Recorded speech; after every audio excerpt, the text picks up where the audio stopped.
పార్వతీపురం మన్యం జిల్లా పాచిపెంట మండలం పాంచాలి గ్రామంలో ప్రచార కార్యక్రమాన్ని సిపిఎం ప్రతినిధి బృందం ప్రారంభించింది. సిపిఎం జిల్లా కార్యదర్శి వర్గ సభ్యులు ఎన్వై నాయుడు, సిపిఎం జిల్లా కమిటీ సభ్యులు ఎం శ్రీను, కె ఈశ్వరరావు మాట్లాడారు. పాత పద్ధతుల్లోనే ఉపాధి హామీ చట్టాన్ని కొనసాగించాలి. వర్ధిల్లాలి ప్రజా పోరాటాలు. ఉపాధి హామీ చట్టాన్ని సక్రమంగా అమలు చేయాలి. ఉపాధి హామీ చట్టాన్ని సక్రమంగా అమలు చేయాలి. రాష్ట్రం పెట్టుకోవాలంటున్నారు. ఇప్పటికే కొత్త రేషన్ కార్డులు ఇవ్వట్లేదు, కొత్త పెన్షన్లు ఇవ్వట్లేదు. కారణం గవర్నమెంట్ దగ్గర డబ్బులు లేక. రేపు ఈ 40 రూపాయలు రాష్ట్రం పెట్టకపోతే, కూటమి ప్రభుత్వం చంద్రబాబు నాయుడు, పవన్ కళ్యాణ్ పెట్టకపోతే ఆ మేరకు పనులు ఆగిపోతాయి.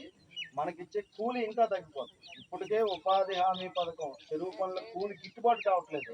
అయినా ఇంకో గత్యంతరం లేక, ఆ పనులు ఏమీ లేక, మనం ఇంట్లో ఖాళీగా ఉండలేక, వలసలు పోలేక మనం వెళ్తున్నాం. వాస్తవం అదే కదా. కానీ ఈ ఉన్నదాన్ని కూడా ఓడగొట్టాలని పాలకులు చూస్తున్నారు.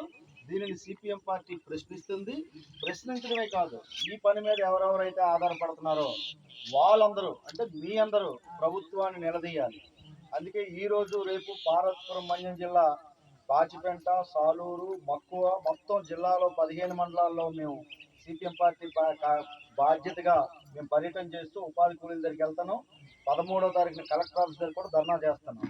కూలి పెంచాలి, చేసినన్ని రోజులు పనులు ఇవ్వాలి, గవర్నమెంట్ నిధులు కుదించకూడదు. పాత పథకం ఏ విధంగా ఉండేదో ఆ విధంగా కొనసాగించాలి.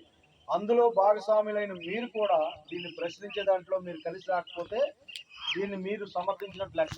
ఇప్పుడు తెలుగుదేశం అధికారంలో ఉందా, బీజేపీ అధికారంలో ఉందా, కాంగ్రెస్ అధికారంలో ఉందా అనేది కాదు. పేదవాడికి కూలొచ్చే పథకాలు ఏవైనా కొనసాగించాలో ఆ రోజు సిపిఎం అందుకే ఈ చట్టాన్ని కూడా ప్రవేశపెట్టినాడు, మద్దతు ఇచ్చింది. ఇప్పుడు ఈ చట్టానికి పూర్తిగా కోరలు తీసేయాలని చూస్తున్నారు. దీన్ని ప్రశ్నిస్తుంది కాబట్టే మీరందరూ నిలబడాలి. లేకపోతే ఈ పథకం లేకపోతే భవిష్యత్తులో మళ్ళీ మనం అంతా దేశాలు పోవాల్సి వస్తుంది, వలసలు పోవాల్సి వస్తుంది. పనులున్నాళ్ళు ఉండి తర్వాత మూటముడు సర్దుకుని మళ్ళీ బెంగాలో, లేకపోతే కేరళ, లేకపోతే చెన్నైయో, విజయవాడ వెళ్ళిపోవాల్సి వస్తుంది. పేదవాళ్ళకి అండగా జరుగుతున్న ఈ పోరాటంలో మీరందరూ భాగస్వాములు కావాలని